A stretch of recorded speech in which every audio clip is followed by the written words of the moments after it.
কিন্তু financially week, EWS থেকে বঞ্চিত হয়েছে। সরকারকে রাখবেন আপনি, ভুলে ফেলবেন না। ভাতার সরকার, এই সরকারকে রাখা উচিত। নারী সুরক্ষা, কন্যা সুরক্ষা কোথায় গেছে? আমি গত 1 মাসে 14টা কন্যা সুরক্ষা যাত্রা করেছি, হাজার হাজার মা বোন দিদিদের সাথে নিয়ে। কেন?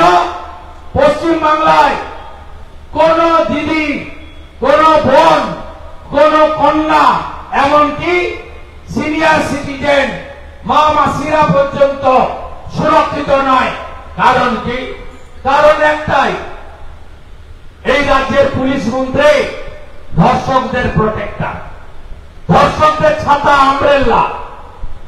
এই মুখ্যমন্ত্রীর গুণের শেষ নেই। ভাষার কথা বলছিল সজল ঘোষ মহোদয়, বিধানসভায় আমাকে অনেক কথা বলে লিমিটলেস অপোজিশন। আপনার বিরুদ্ধে আমি প্রধানমন্ত্রীকে অভিযোগ করব। প্রধানমন্ত্রী তো আসছেন, 22 তারিখে অভিযোগ পত্র লিখে নিয়ে আসুন না, সামনাসামনি হবে। আপনি তো আমাকে ডাকেন না, কিন্তু ভারত সরকার ডেকেছে লিডার অব অপোজিশন হিসেবে। ওইখানে আপনি অভিযোগ করবেন, ফয়সলা হয়ে যাবে। এই মুখ্যমন্ত্রী পার্ক স্ট্রিটের ঘটনাকে বলেন ছোট্ট ঘটনা। এই মুখ্যমন্ত্রী বলে পুরো 10,000 টাকা তো দেওয়া যেতেই পারে।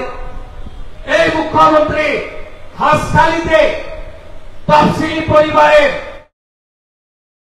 যখন ওদের নেতা ছেলের জন্মদিনে ডেকে ফোন করে বিনা চিকিৎসায়, বিনা ডেথ সার্টিফিকেটে শ্মশানে নিয়ে গিয়ে পুড়িয়ে দেয়, তখন আপনি বলেন লাভ অ্যাফেয়ার্স ছিল, প্রেমের গল্প। কালিয়াগঞ্জ রাজবংশী পরিবারের তাকে যখন আপনার যাবে অঞ্চল সভাপতির বেটা ফোন করে, আপনি বলেন মেয়েটা অন্তঃসত্ত্বা ছিল। এই মুখ্যমন্ত্রী বলেনি 14ই আগস্ট 2024 বাবা মা চাইলে তো আমি অভয়ের বাবা মাকে 10 লাখ দিতেই পারি। আমার কথা নয়, এই মুখ্যমন্ত্রীর কথা।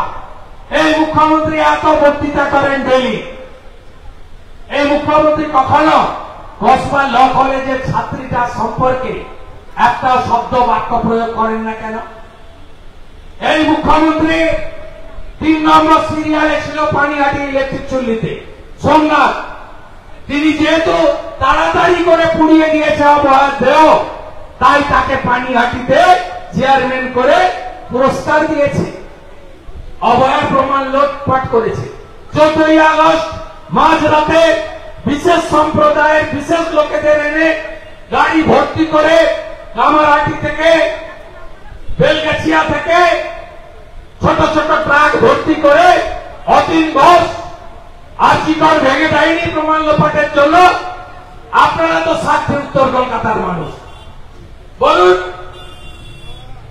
আজকে এই মুখ্যমন্ত্রী একজন পুলিশ অফিসারের স্ত্রী এবং মাকে 5 বার বলেছে।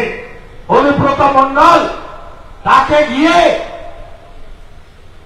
পার্টির কনভেনার, সরকারি পোস্ট, এসআরটিএ চেয়ারম্যান, নিরাপত্তা বৃদ্ধি, 18 জন সিকিউরিটি, মুখ্যমন্ত্রীর প্রশাসনিক সভায় আলো করে বসে আছেন। তাহলে মমতা ছাড়া আবার কি? এই রাজ্যে কোন কন্যা, কোন বোন, কোন দিদি সুরক্ষিত নয়। আর সব বাংলা বাঙালি ঢপের চপ। আমি আসছিলাম যখন তাপসদা বলছিল, পরবর্তীকালে তমগ্ন সজল ঘোষ বলছিল ইউসুফ পাঠান কবে বাঙালি হলো আমরা জানতে চাই, কীর্তি আজাদ কবে বাঙালি হলো আমরা জানতে চাই, শত্রুঘ্ন সিনহা কবে বাঙালি হলো জানতে চাই, সাকেত গোখলে কবে বাঙালি হলো জানতে চাই। এই মুখ্যমন্ত্রী আপনি সুব্রত গুপ্ত, অত্রি ভট্টাচার্যের মতো বাঙালি তৃতীয় আইএস কে বসিয়ে রেখে মনোজ পন্তকে মুখ্য সচিব করেন, তখন বাঙালিদের কথা মনে পড়ে না? সঞ্জয় মুখার্জি আইপিএস কে বসিয়ে রেখে রাজীব কুমারকে আপনি ডিজি করেন, তখন বাঙালিদের কথা মনে পড়ে না। এর সব চক্কর হচ্ছে ভোটের চক্কর। 21-এ ব্যারাকপুরে গিয়ে তাই করেছিল। এ হিন্দুদের কাছে এসে বলে হিন্দি স্পিকিং ভারত হিন্দু, বাংলা বলা হিন্দু। এ কখনো মুসলিমদের কাছে গিয়ে বলে না যে তুমি উর্দু স্পিকিং মুসলিম, তুমি বাংলা স্পিকিং মুসলিম। মমতা ব্যানার্জি জেনে রাখুন 90% মুসলমান পশ্চিমবাংলার বাঙালি মুসলমান। আর আপনি দেখবেন এই যে দিন গিয়ে ওইসব উল্টা পাল্টা হিন্দি উর্দু তার মাথা ঠিক নিয়ে সব ভাষণ করেন। এখন একবারও বাংলা বলেন না, বড় বড় কথা। চক্করটা একটাই, ভাগ করো। এই জন্য তো পশ্চিমবঙ্গে খুব প্রয়োজন যোগী আদিত্যনাথের স্লোগান বাটেঙ্গে তো কাটেঙ্গে। বাটনা মত, ব্রাহ্মণ ক্ষত্রিয় বৈশ্য শূদ্র ভাগ হবেন না। সঙ্গে তো রাষ্ট্রবাদী মুসলিমরা আছে।